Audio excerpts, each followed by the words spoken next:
تر الظالمین مشفقین مما کسبوا، تم دیکھو گے قیامت والے دن ظالموں کو کہ وہ ڈر رہے ہوں گے اپنے کرتوتوں کے سبب جو دنیا میں انہوں نے کمائے تھے۔ یہ دنیا میں بھی یعنی جو لوگ برے اعمال کرتے ہیں جب ان کی عدالت میں پکڑ آتی ہے تو وہ اندر سے ضمیر ان کو خود ملامت کر رہا ہوتا ہے کہ اب تو مارے گئے، اب پکڑ کے سوا کوئی چارہ نہیں۔ اور پھر اللہ کی عدالت جہاں کوئی چھڑوا نہیں سکتا، کسی کی دھوں زبردستی نہیں ہے، کوئی جھوٹی گواہی قبول نہیں ہو سکتی، کوئی سفارش قبول نہیں ہو سکتی، جب اللہ تعالیٰ کی بارگاہ میں کو پکڑا جائے گا تو وہ دل ہی دل کے اندر ڈر رہے ہوں گے، لرزاں و ترساں ہوں گے۔ وَهُوَ وَاقِعٌ بِهِمْ، جبکہ وہ عذاب ان پہ واقع ہو کر رہے گا۔ یعنی ڈرنے سے یہ نہیں ہوگا کہ وہ کبوتر کی طرح آنکھیں بند کر لینے سے عذاب غائب ہو جائے گا، وہ جو ڈر رہے ہوں گے وہ واقعی ان کے ساتھ ہو بھی جائے گا۔ دنیا میں تو اکثر اوقات انسان مختلف خدشات یعنی سوچتا ہے، بعض اوقات ہو بھی جاتے ہیں، بعض اوقات نہیں بھی ہوتے، لیکن آخرت کے بارے میں کوئی یہ نہ سمجھے کہ جس طرح دنیا میں اللہ نے چھوٹ دے دی تھی، پکڑ نہیں فرمائی تھی، آخرت میں بھی اس طریقے سے ڈھیل مل جائے گی۔ نہیں، آخرت کے دن تو اللہ تعالیٰ نے اپنا نام ہی رکھا ہے، لمن الملک اليوم، آج کے دن کس کی بادشاہت ہے؟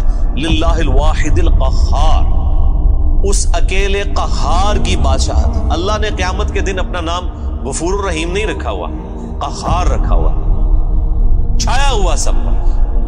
اور ظاہر حقیقت ہے کہ ہزاروں سال کی انسانی تاریخ میں اللہ تعالیٰ نے صبر فرمایا ہے۔ بخاری مسلم کی حدیث ہے کہ اللہ تعالیٰ سے بڑھ کر کوئی صبر کرنے والا نہیں ہے۔ لوگ اس کے لیے اولاد تجویز کرتے ہیں، اسے گالیاں دیتے ہیں اولاد تجویز کر کے، لیکن پھر بھی ان کا رزق بند نہیں کرتا۔ سب سے بڑھ کر صبر فرمانے والا اللہ ہے، لیکن یہ صبر اس دنیا کی زندگی تک ہے۔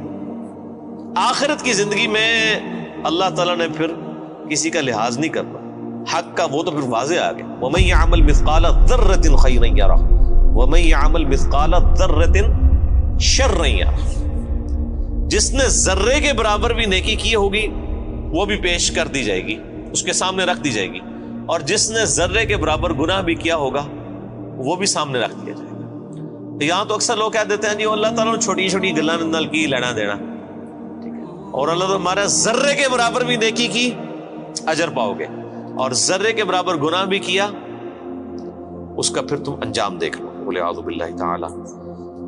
اللہم اجرنا من النار، اللہم اجرنا من النار، اللہم اجرنا من النار، اللہم من احییتہ منا فاحیہ علی الاسلام ومن توفیتہ منا فتوفہ علی الایمان۔ بس وہی بات ہے کہ جی عقل نہ ہوئے تے موجہ ہی موجہ، عقل ہوئے تے سوچیں ہی سوچیں۔ جسے عقل نہیں ہے اسے نہیں پتا کہ اللہ تعالیٰ کتنا ڈاڈا ہے۔ یہاں ہم جب کسی کو وعیدیں سناتے ہیں وہ کہتے ہیں وہ جی کوئی رحمت کی بات کریں، یعنی اللہ تعالیٰ تو سراپا رحمت ہے، یعنی وہ یہ بتانا چاہتے ہیں کہ اللہ تعالیٰ تو چاہتا ہے کہ لوگ گناہ کریں اور بس بغاوت پہ اترے رہے پھر بھی ان کو معاف کر دیں۔ یہ اتنا آسان معاملہ ہوتا تو پھر نبیوں کو نہ بھیجا جاتا، کتابیں نہ نازل فرمائی جاتی۔ جس کو یہ معاملہ پتا ہے اس کے لیے تو پھر زندگی گزارنی مشکل ہو جاتی ہے۔ والذین آمنوا وعملوا الصالحات، وہ لوگ جنہوں نے ایمان قبول کیا اور نیک اعمال اختیار کیے، صرف ایمان نہیں قبول کیا بلکہ نیک اعمال میں استقامت اختیار کی۔ فی روضات الجنات، وہ جنت کے باغوں میں ہوں گے۔ لہم ما یشاءون عند ربہم، وہاں ان کے رب کے پاس ان کے لیے ہر وہ چیز ہوگی جو وہ خواہش کریں گے۔ ذالک هو الفضل الکبیر، یہ ہے سب سے بڑا فضل۔ یعنی لوگ سمجھتے ہیں کہ دنیا میں اعلیٰ منصب حاصل ہو جانا، یا پچھلے دنوں الیکشن ہوئے ہیں تو لوگ سمجھ رہے تھے شاید پرائم منسٹر بن جانا کوئی بہت بڑا عہدہ ہے، دنیا میں بہت زیادہ دولت کما لینا کوئی بہت بڑا عہدہ ہے۔ اللہ تعالیٰ ہمارا ذالک هو الفضل الکبیر، اصل میں اللہ کا فضل اس پہ ہے جس نے ہمیشہ کی کامیابیاں حاصل کر لی۔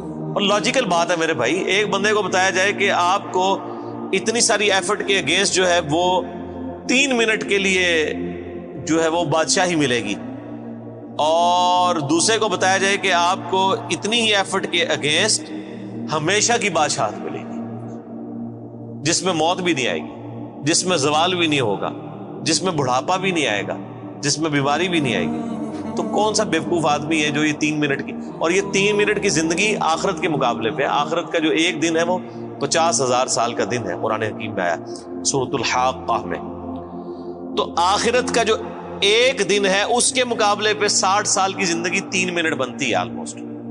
ابھی آخرت کے بعد جو جنت اور دوزخ کا فیصلہ ہونے والا ہے وہ تو صحیح مسلم میں حدیث ہے کہ کوئی شخص سمندر میں انگلی ڈبوئے, سمندر میں جو انگلی ڈبونے سے اس کی انگلی پہ پانی لگتا ہے وہ دنیا کی زندگی ہے, اور سمندر آخرت کی زندگی, انفینٹ لائف. تو اصل میں کامیاب وہ ہے جو وہاں پر کامیاب ہو گیا, اصل عقل مند وہی ہے. ذالک الذی یبشر اللہ عبادہ الذین آمنوا, یہ ہے وہ جنت جس کی خوشخبری دیتا ہے اللہ تعالیٰ ان لوگوں کو اپنے بندوں میں سے جو ایمان لائے, وعملوا الصالحات, اور نیک اعمال بھی کیے. قرآن پاک میں کہیں بھی جنہوں کہتے ہیں چھڑا ایمان کدھر بھی نہیں ذکر ہویا, خالی ایمان جو کچھ بھی ہے اللہ تیرے محبوب کی امت سے ہے, نہیں. ہمیشہ اب یہ حالانکہ وعملوا الصالحات اسی سے پچھلی آیت میں ریپیٹ ہو چکا تھا, لیکن پھر کہا کہ یہ بشارت ہے, یعنی وہم نکالا ہے, کسی کو خدشہ بھی نہ ہو کہ صرف ایمان کی بات کی تو کہہ جی کلمہ تو پڑھا ایک نہ ایک دن تو جنت ہی چلی جانا ہے. ٹھیک ہے نا جی, وہ تو صحیح بخاری کی حدیث ہے, میری پوری امت جنت میں جائے گی سوائے اس کے کہ جس نے خود ہی جنت میں جانے سے انکار کر دیا. تو صحابہ نے پوچھا یا رسول اللہ صلی اللہ علیہ وسلم کس نے انکار کیا؟ تو آپ نے بڑا سمپل جملہ ارشاد فرمایا کہ جس نے میرا حکم مانا وہ جنت میں جائے گا, اور جس نے میری نافرمانی کی اس نے جنت میں جانے سے انکار کر دیا. یعنی ایک جملے میں پورا دین کور کر دیا. یہاں پہ لوگ کہتے ہیں او جی وہ جناب اور داڑھی چ اسلام دے نہیں ہے نا جی, اور صرف نمازیں ہی تو اسلام نہیں ہے نا. تو کون کہہ رہا ہے کہ صرف داڑھی اور نمازوں میں اسلام ہے؟ لیکن اسلام میں تو یہ ساری چیزیں موجود ہیں. اسلام میں داڑھی بھی ہے, اسلام میں نماز بھی ہے, اسلام میں حقوق اللہ بھی ہیں, حقوق العباد بھی ہیں, بیویوں کے حقوق بھی ہیں, ماں باپ کے حقوق بھی ہیں, اللہ کے بھی حقوق ہیں. تو یہ ساری کی ساری ٹوٹل پیکج مل کے جو ہے وہ اسلام ہے نا. ادخلوا فی السلم کافہ, اے ایمان والو اسلام میں پورے کے پورے داخل ہو جاؤ. یہ جو لولا لنگڑا اسلام لیے پھرتے ہیں نا, کسی نے صرف وہ خدمت خلق کا اسلام پکڑا ہوا ہے, کس نے وہ یعنی داڑھی کا اسلام پکڑا ہوا ہے, کس نے صرف پگڑی کا اسلام پکڑا ہوا ہے, کسی نے صرف نماز پڑھنے کا پکڑا ہوا ہے اسلام, باہر نکل کے ساری بے ایمانیاں کرتے ہیں.